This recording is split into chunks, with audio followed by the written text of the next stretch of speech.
예, 여러분 안녕하십니까? 한국사, 세계사, 예, 여러분과 함께 정말 유익한 시간으로 여러분과 함께 가지려고 합니다. 30일 동안 남았죠? 이제 얼마 안 남았는데 이 시간 동안 어떤 공부를 해야 되고 그리고 어떠한 내용은 꼭 봐야 되는지 그 말씀을 좀 드리고자 합니다. 먼저 내용을 본격적으로 살펴보기 전에 여러분한테 한 예를 어떠한 이야기가 좀 있었는데요. 그 이야기를 잠깐 말씀드려보겠습니다. 마라톤 경기가 있었답니다. 2013년 5월달에 있었던 마라톤 대회였는데요. 선두로 달리고 있었던 그 선수는 1등으로 골인했습니다. 근데 2등부터 나머지 모든 선수는 실격이 되었던 적이 있었답니다. 1등만 있었다. 좀 신기하지 않습니까? 어떤 일인지 확인해 보니까요. 2등을 달리고 있었던 분이 실격 처리가 된 거예요. 코스 이탈을 한 겁니다. 나머지 많은 선수들이 2등만 보고 가다가 한꺼번에 다 같이 실격 처리가 된 거였죠. 의미 있는 얘기였던 것 같습니다. 왜냐하면 여러분들 본인의 페이스대로 가야 되는데요. 2등 바라보고 가다 보면 이렇게 2등처럼 될 수 있다라는 거죠. 그렇죠? 나의 인생은 본인이 책임지고 본인이 그 순간순간에 최선을 다하는 게 맞는 거지 누군가만을 바라보고 나간다면 안 되는 것 같습니다. 지금 이 시기 때 무엇이 좋고 어떤 방법이 최고고 어떻게 해야 되고 이런 것들을 단정적으로 얘기하기에는 너무나 위험한 시기인 것 같아요. 본인이 공부했던 그 페이스 쭉 유지하면서 그 템포대로 건강 유지하면서 나가는 게 더 필요할 것 같다 생각합니다. 확인해 보니까 그게 또 경로 이탈한 것이 약간 주체의 잘못도 있었답니다. 그래서 어떤 문제가 있었냐면요. 경로 표시를 제대로 하지 않았던 거예요. 그래서 그 많은 실격자들은 어떻게 됐냐면 다음 참가할 때 한 25%의 참가 비용을 감면시켜주는 이런 것으로 일단락됐다고 하는데요. 자, 좀 재미있게 좀 풀어보려고 했는데 잘 됐는지 모르겠습니다. 자, 본격적으로 한국사와 관련돼서 여러분과 함께 남은 30일 어떻게 보내야 되는지 그 말씀 드리도록 하겠습니다.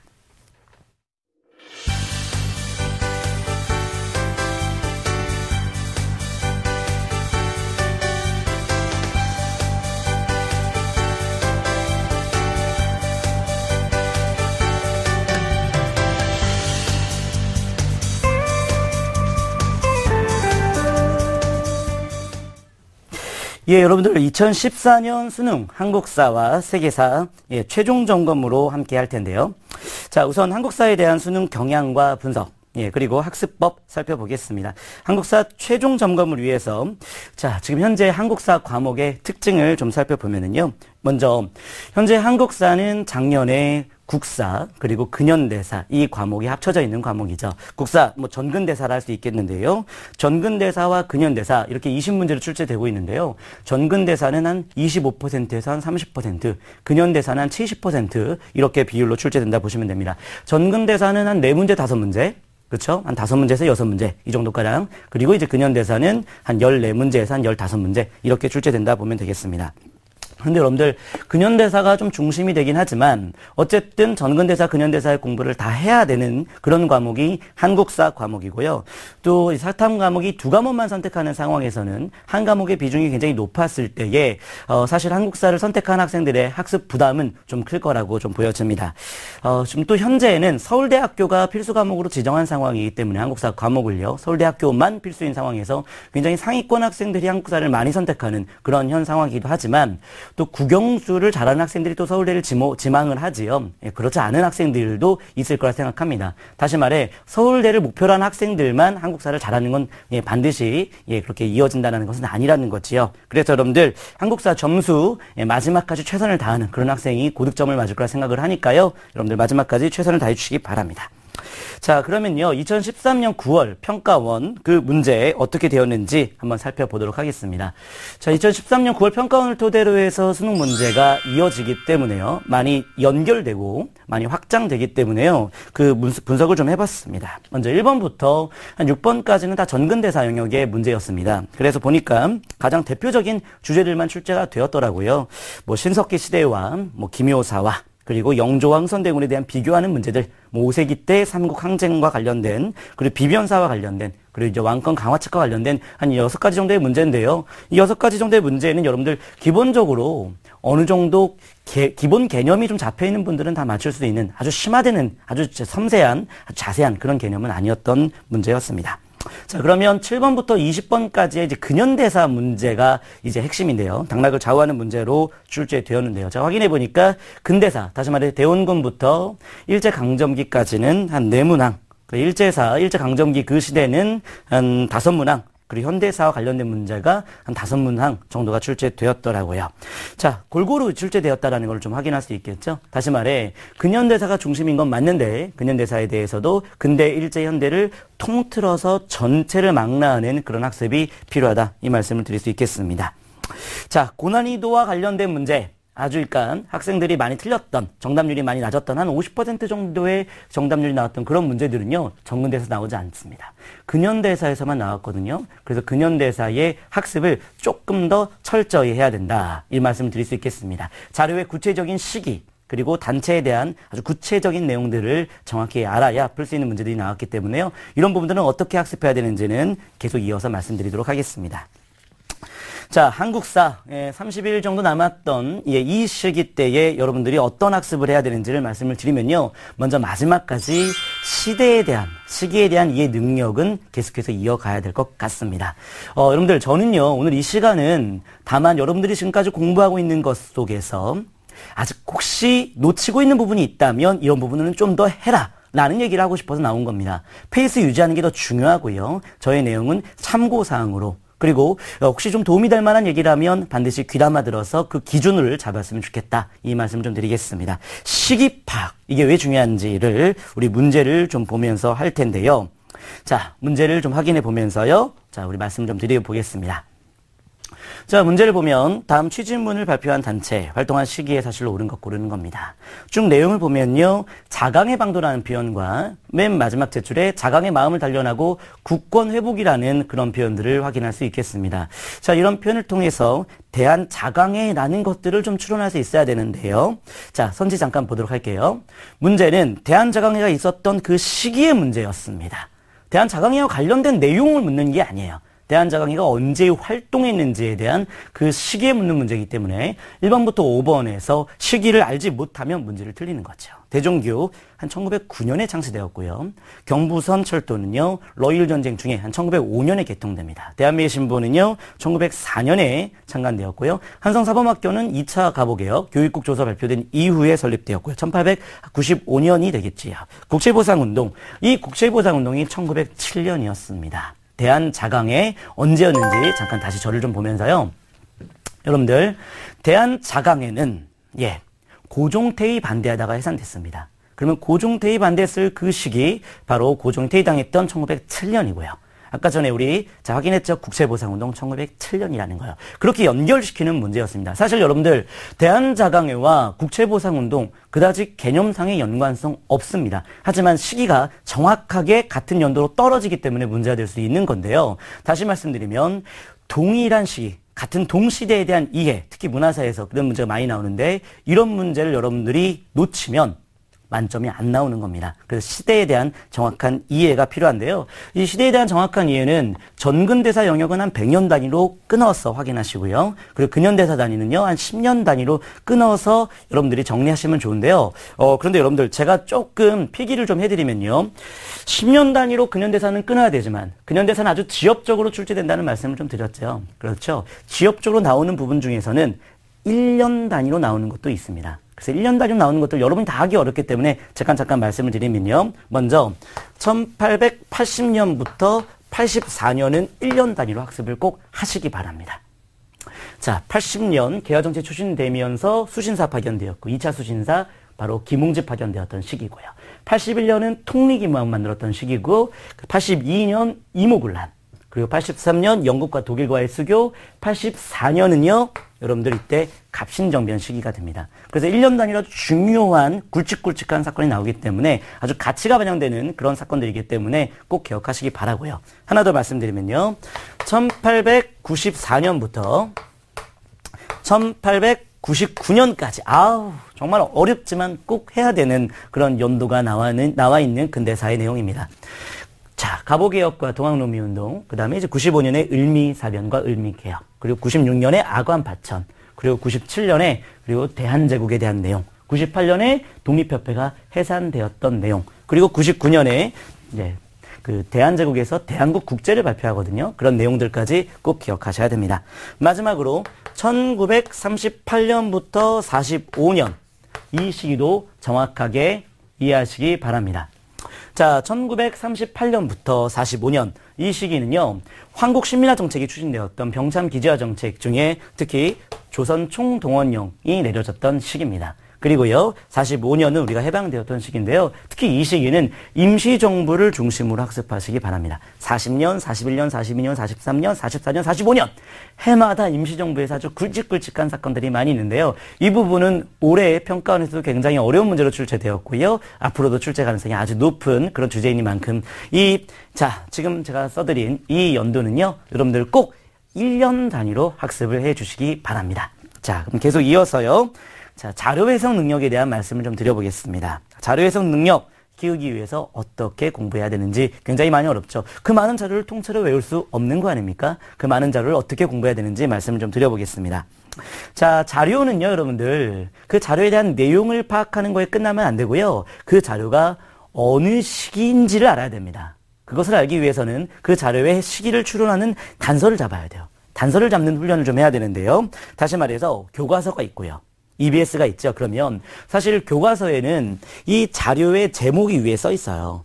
그런데 이것은 여러분한테 공부하는데 결코 도움이 되는 방식은 아닙니다. 왜냐하면 실제로 시험장에서 시험 문제에서는 제목이 나옵니까?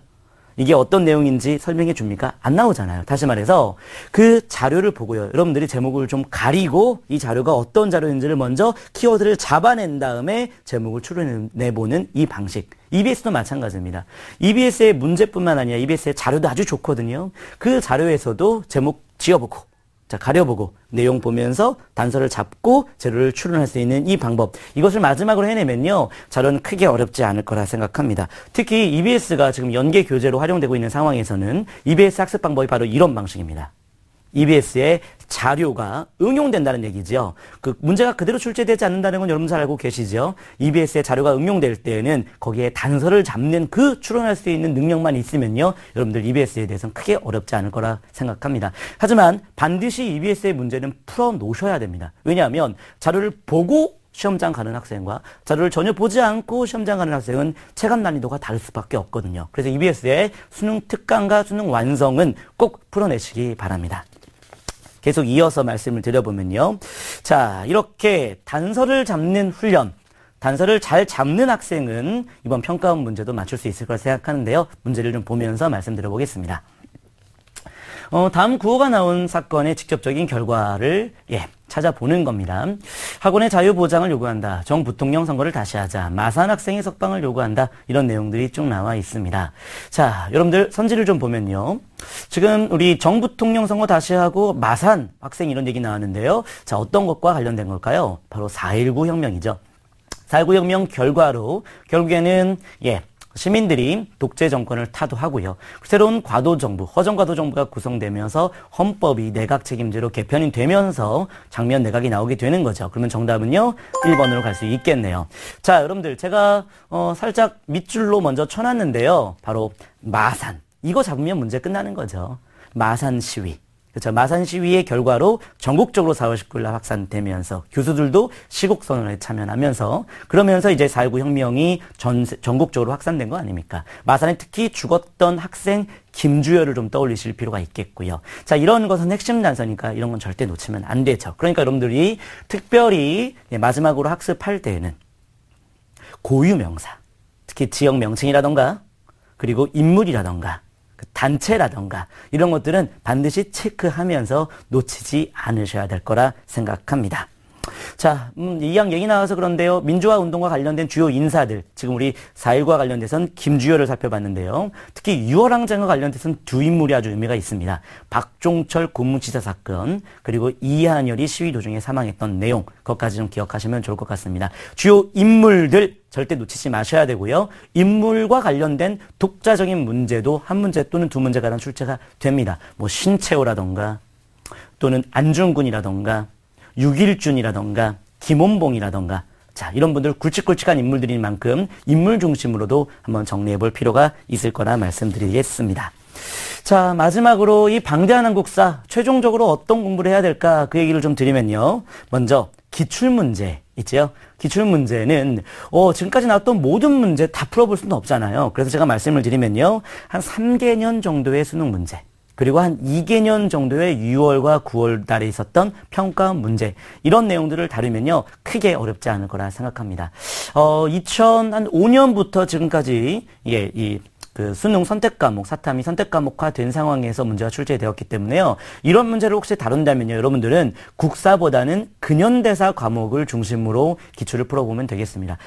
예전 국사는 좀 너무나 자세했고요. 그리고 지금하고 조금 난이도의 차이가 있습니다. 그래서 근현대사와 관련된 기출 문제를 직접 여러분들이 선택하셔서 문제를 풀어내면요. 예전 문제도 상당히 어렵고 난이도 있는 문제들이 많이 있었기 때문에 많은 훈련이 될 거라 생각합니다.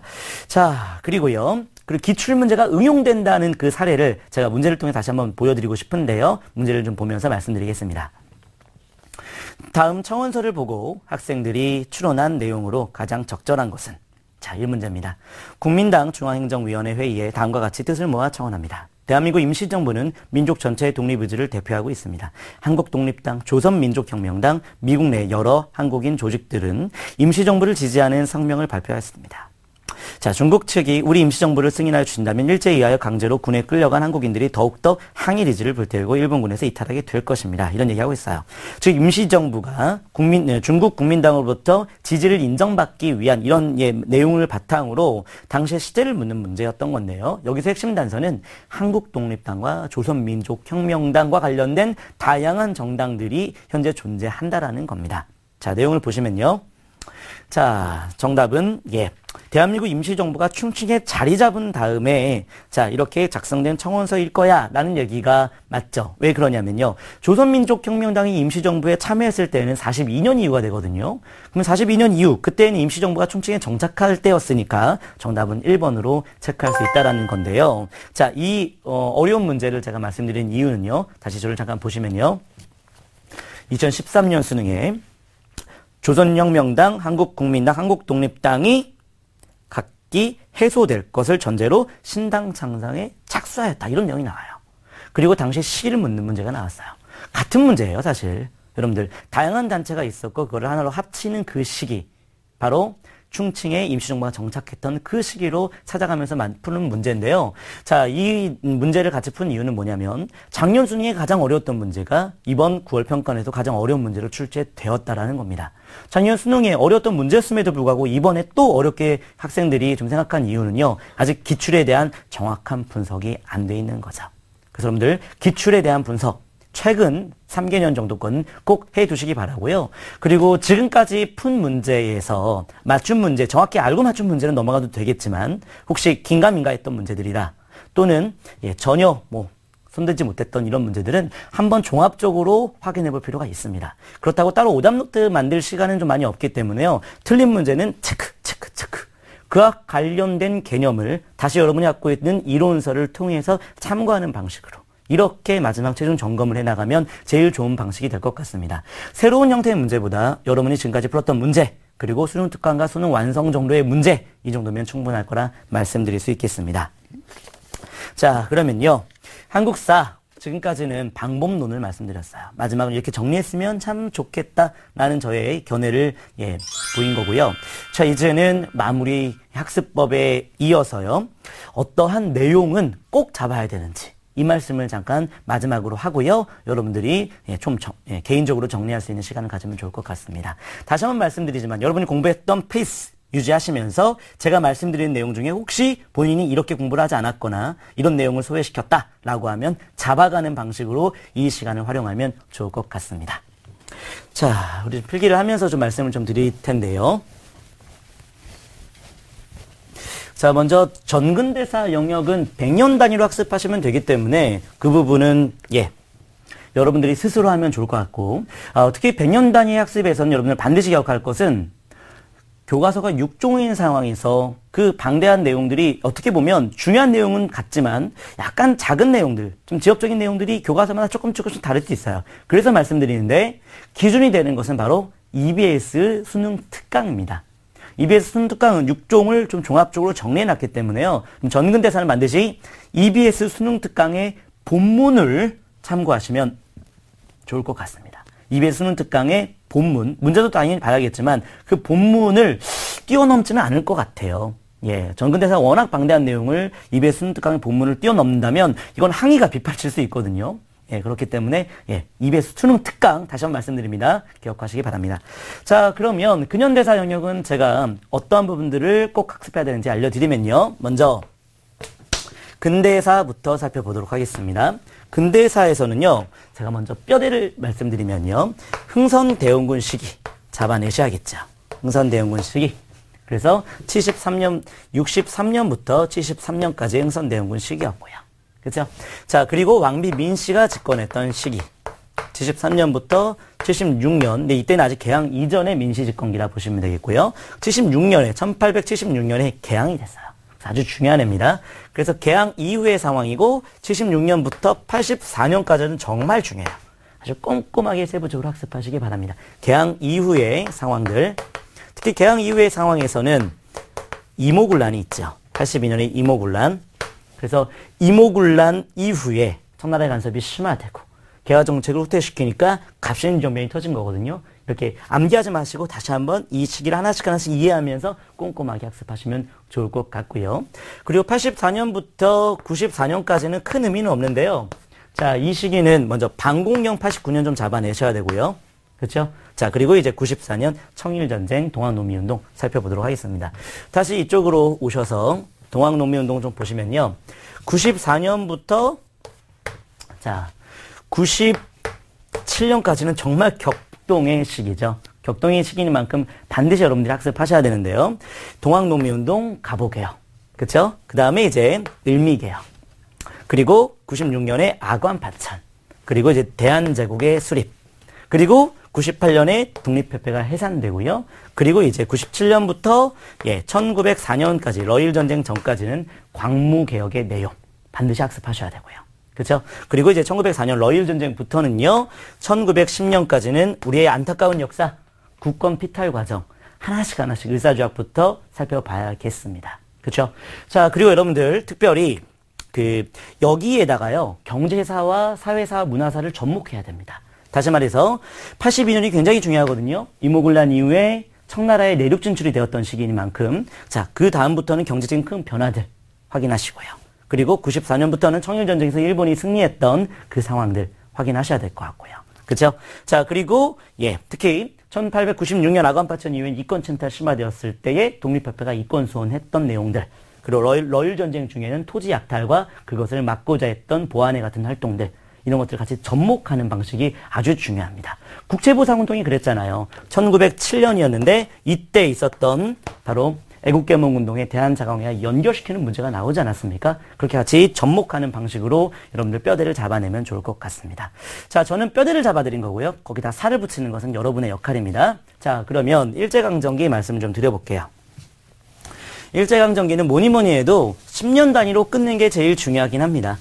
1910년대, 20년대, 30년대. 10년대에는요, 무단통치 시기. 그쵸? 그리고 20년대에는요, 자, 기만적 문화통치. 그쵸? 민족 분열통치라 하는 그 시기. 그리고요, 30년대에는요, 민족 말살통치 시기. 황국시민화 정책이 있었던 그 시기. 이렇게 잡아내시면 됩니다.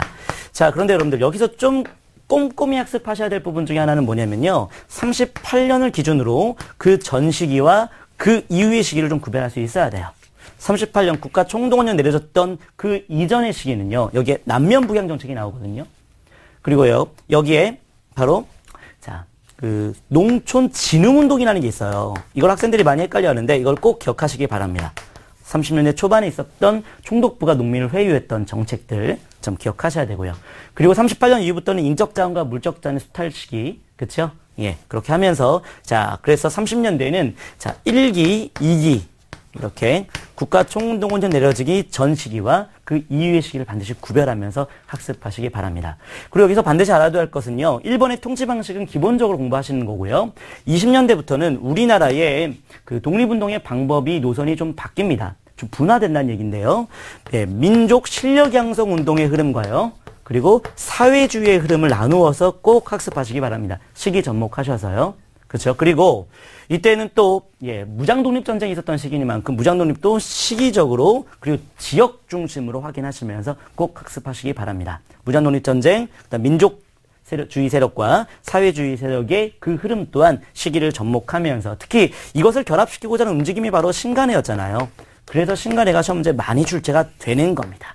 그렇죠? 자, 항상 이렇게 여러분들이 연표를 하나 쫙 그려보면서 거기다가 하나씩 내용을 메꿔가면서 마무리하는 전략도 좋을 것 같다 생각합니다. 자, 그러면 이제 마지막으로 현대사 내용을 좀 살펴보겠습니다. 자, 현대사는요, 어떻게 뼈대를 좀 잡으면 좋냐면요, 현대사의 뼈대는 공화국 중심으로 잡아내면 좋을 것 같습니다. 공화국. 다시 말해서 45년부터 48년까지는 대한민국이 수립되는 과정이에요. 정부 수립 과정으로 기억하시면 좋을 것 같고요. 그리고 48년부터 60년까지는 여러분이 잘 알고 있는 우리나라의 초대 대통령 이승만 집권기입니다. 그 이승만 집권기 때 바로 50년 6.25 전쟁이 터졌죠. 그렇죠? 6.25 전쟁에 대한 내용도 아주 중요하게 자세히 나오니까요. 꼭 학습하시기 바라고요. 자, 그리고 60년부터 61년까지는 자, 우리 아까 전에 문제로도 확인했었죠. 4.19를 계기로 해서 결국에는 허정 과도 정부 이어서 바로 장면 내각이 나왔다. 그 얘기. 이때가 바로 2공화국인데요. 2공화국은 한 8개월밖에 안 됐다 하지만 굉장히 의미가 있습니다. 그래서 출제 빈도도 아주 높습니다. 그래서 1공화국, 2공화국 살펴봤고요. 그리고 61년에 이제 5.16 군사정변 이후로 군사정부가 63년까지 일시적으로 있었고요. 63년부터 72년까지 박정희 시대는 3공화국과 4공화국을 좀 나눠줘야 됩니다. 유신 이전은 3공화국이라고 하고요. 그 다음에 유신 이후의 시기를 나눠보면요. 72년부터 79년까지 확인할 수 있겠죠. 79년까지 유신, 79년 10월 26일 11.6 사건 이후로 유신은 무너졌다. 이렇게 보고요. 그리고 이제 신군부 집권 시기, 그리고 이제 81년부터 88년까지 7년 단임제이기 때문에요. 바로 이제 몇 공화국이 될까요? 여기가 4공화국이 되겠고, 여기가 이제 5공화국이 되겠죠? 전두환 5공화국 시대. 그렇죠? 이때에는 반드시 5.18 민주화운동에 대한 구체적인 학습이 좀 필요하고요. 그렇죠? 그리고 88년부터는 이제 본격적으로 자, 이제 우리 직선제가 부활했기 때문에 우리의 손으로 뽑았던 6공화국 시대 바로 자, 누굽니까? 이때가 노태우 정부죠. 그죠? 노태우 대통령 때 이렇게 되고요. 그다음부터는 여러분들 자, 하나씩 차례대로 알아두셔야 되긴 합니다. 그렇죠? 93년에 98년까지 김영삼 정부. 그리고 98년부터 2003년까지 김대중 정부. 그리고 2003년부터 2008년까지 노무현 정부. 그렇죠. 현재 근현대사 문제는 딱 김대중 정부까지 정도 출제되었다. 이렇게 보시면 되겠습니다. 자, 이렇게 해서요. 현대사에는 공화국 중심으로 하나씩 구체적인 내용을 연결시키면요. 크게 여러분들이 어렵지 않을 거라 생각합니다. 자, 여기까지 말씀을 좀 드렸고요. 그래서 여러분들이 한국사, 이 개념만큼은 꼭 잡아내시고요. 그 안에 세부적인 내용들은 더 여러분 확장하시기 바랍니다. 지금까지 배웠던 내용 한번 되짚어 보도록 하겠습니다.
자, 이번에는 한국사에 이어서 세계사에 대한 내용을 살펴보려고 하는데요. 근데 한국사 선택자들 정말 대단한 학생이라 생각이 좀 들어서요. 제가 잠깐 개그의 한 장면 좀 갖고 와봤는데 한번 들어보실까요?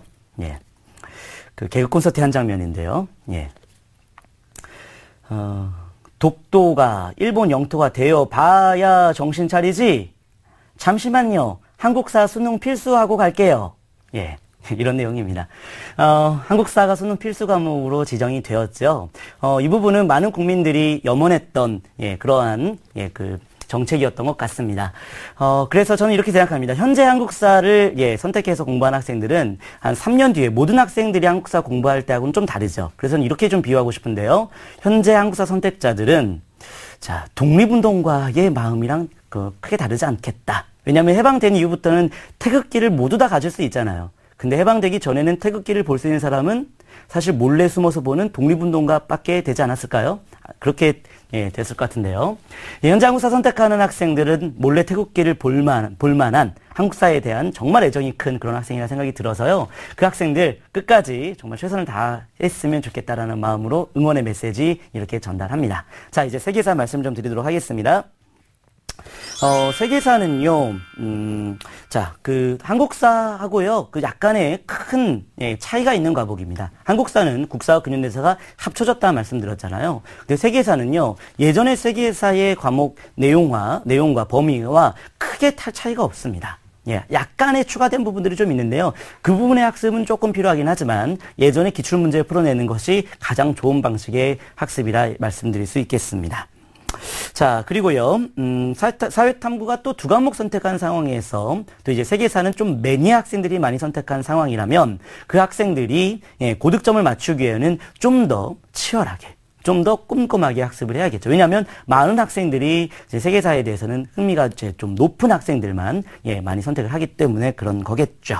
자, 그래서 마지막 이 부분만큼은 꼭 잡아야 된다. 이 말씀을 좀 드리면서 세계사에 대한 내용을 살펴보도록 하겠습니다. 9월 평가원. 자, 분석을 좀 하면 말씀드리면요. 동양사와 서양사 그 비중은 뭐 크게 차이가 없었습니다. 한 10문제, 그러니까 한 절반 정반 이렇게 되는 건데요. 약간 동양사 문제에서 중국사의 비중이 조금 줄고요. 대신 이슬람이라던가 그리고 좀 기타의 역사, 아프리카라던가, 뭐 이런 내용들, 특히 이제 아메리카의 문명이라던가, 이런 것들은 조금 새롭게 신선하게 제시되는 내용이니만큼 좀 꼼꼼하게 학습을 할 필요가 있겠죠. 자, 그러면 세계사 마무리 학습 대책 어떻게 하면 좋을지 말씀을 좀 드려보겠습니다. 자, 먼저 문제를 좀 보면서 말씀을 좀 드려볼게요. 자, 밑줄 친 항해의 결과로 옳은 것을 고르는 건데요. 영락제에 대한 얘기인데요. 영락제가 자, 해외 많은 사절들을 보물에 싣고 이렇게 갔다는 얘기입니다. 자, 이 내용은요. 지금 자, 영락제 때에 항해를 통하여서 결국에는 동남아시아 일대의 조공국까지 이제 만들었던 그런 내용입니다. 그렇죠? 정화의 원정과 관련된 얘기인데요. 그래서 정답은 2번으로 갈 수가 있겠죠. 그래서 정답을 확인해 보시면 동남아시아의 조공국으로 만든 것, 바로 정화의 원정을 계기로 해서 된 거거든요. 그런데 여러분들 이 문제는요. 1번은 광저우에 공행을 설치했던 청나라 얘기고요. 그리고 고려만국조도. 자, 이거는 특별히 뭐 영락제 때 뭐 정화의 원정과 관련 없는 내용이었고요. 뭐 담배, 옥수수, 땅콩 관련 없고요. 그다음에 네스토리우스교, 경교. 자, 이것은 당나라 때 이제 도입되었던 내용이니만큼 자, 이런 문제를 풀어내려면 어떻게 하시면 좋냐면요. 각 시대별로 핵심적인 내용들을 좀 파악할 필요가 있어요. 아주 자세하게 꼼꼼하게 출제되기보다는 핵심적인 내용들. 그러니까 예를 들어서 특히 주제별로 좀 공부할 필요가 좀 있어요.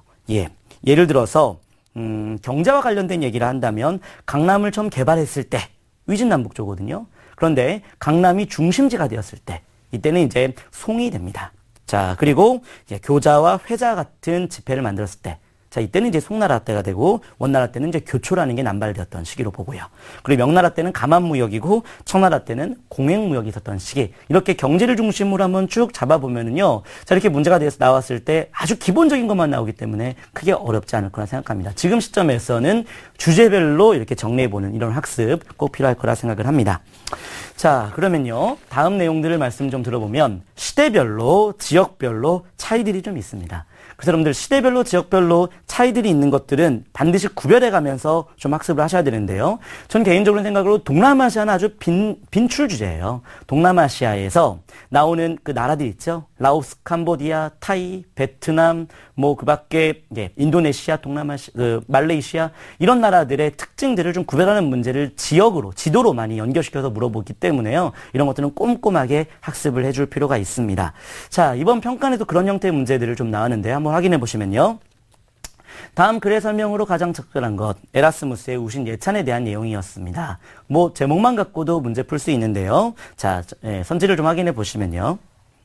자, 내용들을 쭉 보면 에라스무스의 우신 예찬은 신을 비웃는 내용들이죠. 교황을 비웃는, 교회를 비판하는 내용을 담고 있기 때문에 알프스 이북의 르네상스 정신, 그죠? 사회 비판적인 이런 성격으로 연결하면 되겠습니다. 그래서 정답은 5번으로 갈 수 있는데요. 자, 잠시 저를 좀 보시면요. 여러분들 이렇게 비교하는 문제가 세계사에서 아주 가장 반복되는 형태의 문제입니다. 예, 다시 말해서 지금 현재의 이 르네상스 문제는 이탈리아 르네상스와 알프스 이북의 르네상스를 비교하는 형태의 문제였죠. 그쵸? 이 정도 비교하고 넘어가야 문제를 풀 수 있는 거고요. 그 밖에 제가 좀 비교할 것들을 몇 개 좀 정리해서 좀 말씀을 드려보면요. 여러분들, 서유럽의 봉건 질서와 봉건 구조와 주나라의 봉건 구조가 다릅니다. 차이 아셔야 되고요. 그리고 비잔티움 제국과 오스만 제국의 차이 반드시 확인하셔야 되고요. 그리고, 이거 좀 많이 나옵니다. 동서의 교역로, 특히 초원길, 사막길, 바닷길을 비교하는 문제. 이번 9월달 평가에 나왔고요. 앞으로 수능에 나올 출제 예상 주제 중에 하나입니다. 그리고 신학로 개척하는 과정에서 나타나는 인물들의 특징을 비교하는 것들, 사회계약서와 관련된 인물 비교하는 것들, 그리고 1차 대전과 관련돼서 삼국 협상국가와 삼국 동맹국가를 비교하는 문제들, 이런 것들은 빈출 주제인 만큼요, 반드시 공부할 때 마지막으로 비교해 가면서 정리해 보시는 것도 좋은 방법이라고 말씀드릴 수 있겠습니다. 자, 그러면요, 세계사 이렇게 학습하라라는 말씀 마지막으로 좀 들어볼 것은 자료입니다. 자료는 한꺼번에 정리하는 게 좀 필요합니다. 사진 자료, 대표적인 사료가 굉장히 많이 응용, 반복 출제가 되고 있죠. 그런데 사진 자료와 이 대표적인 사료들은요, 여러분들, 새로운 것이 출제가 되지 않습니다. 예전에 나왔던 것이 계속해서 반복되고요. 그리고 그 출제되는 내용 중에 핵심적인 단서는 반드시 제시해 줍니다.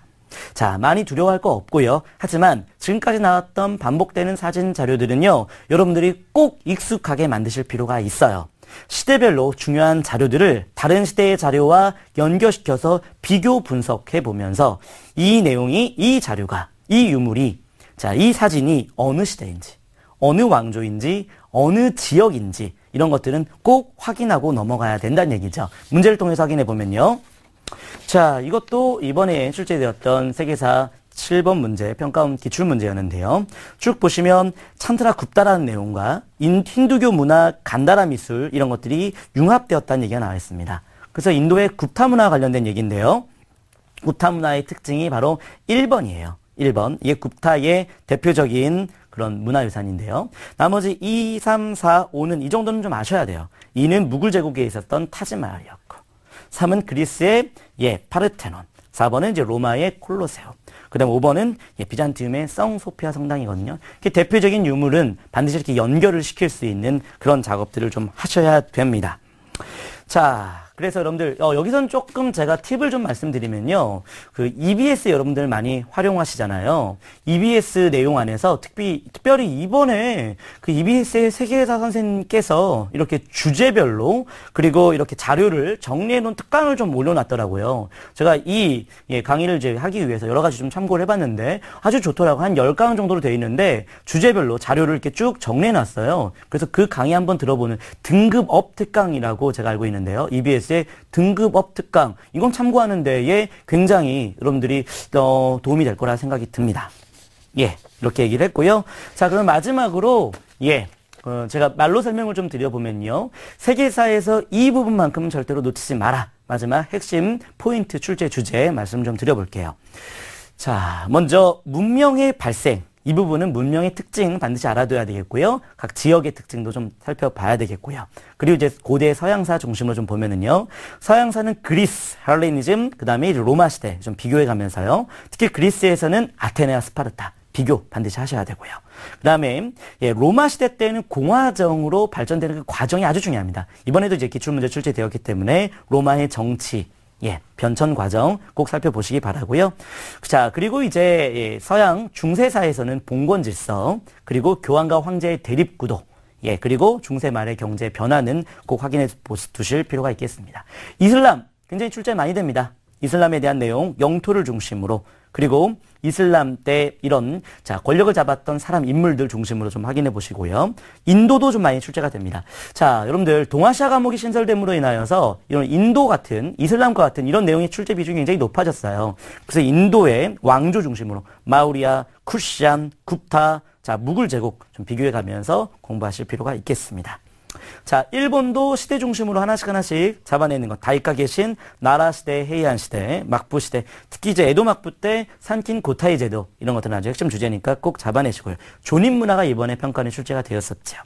자, 중국은 뭐니 해도 각 시대별로 왕조사 중심으로 학습하시고요. 대표적인 왕들 있죠. 영락제가 한번 출제되었죠. 이런 식으로 왕 중심으로 학습하시고, 특히 당나라는 안사에 난 그 전과 후의 사이를 비교해 가시면서 공부하시기 바랍니다. 자, 서양의 근대 역사 아주 중요하죠. 르네상스, 신학로의 개척, 그다음에 종교개혁, 자, 그리고 절대 왕정시대, 시민혁명과 산업혁명. 시민혁명은 구체적으로 살펴봐야 되고요. 그렇죠. 영국, 자, 그리고 미국, 프랑스의 시민혁명의 내용은 반드시 한 문제 출제된다는 것 잊지 마시고요. 그리고 제국주의 시대 때 1차 대전과 2차 대전은요, 여러분들 이것도 필수 주제입니다. 한 문제 꼭 나옵니다. 자, 요즘은 제국주의, 특히 1차 대전, 2차 대전에 구체적인 전개 과정이 출제되니까요, 세부적으로 학습하시기 바라고요.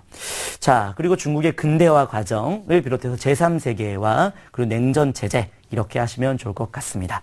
자, 이렇게 해서 세계사에서도 꼭 학습해야 될 걸 말씀드렸는데, 뭐니뭐니 해도 세계사는요, 여러분들 연표를 중심으로 시대순 학습하시고요. 또, 이 말씀을 꼭 드려야겠네요. 지금까지의 수능 특강과 수능 완성은 단원별 문제예요.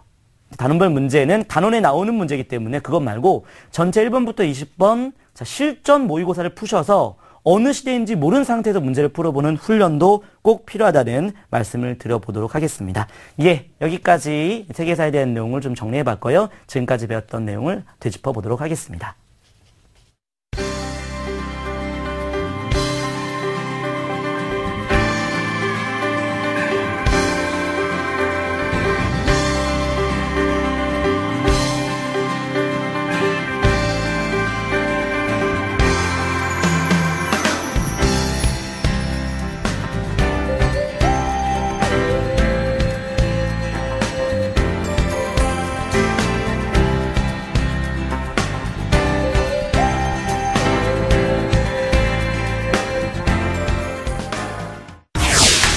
2014 대입 합격 멘토링. 월요일부터 금요일 밤 10시 TBS 기적의 TV 상담받고 대학과제 1:1 입시 컨설팅 참여 방법을 알려드립니다. 먼저 포털 사이트에서 기적의 TV 상담받고 대학과자를 검색. 기적의 TV 상담받고 대학과자 홈페이지 중앙에 1:1 입시 컨설팅 배너를 클릭. 이제 상담 신청 자료 입력 수정을 누르시고 상담을 받기 위한 정보 동의 및 개인정보를 작성해주세요. 자, 그럼 본격적으로 1단계 1학년부터 현재까지 내신 성적을 입력. 2단계 출결, 봉사활동, 어학성적, 수상실적 등 비교과 활동도 작성. 3단계 지금까지 참여했던 모의고사 성적을 작성하면 접수 완료. 수험생, 학부모 모두 홈페이지 접속 스타트.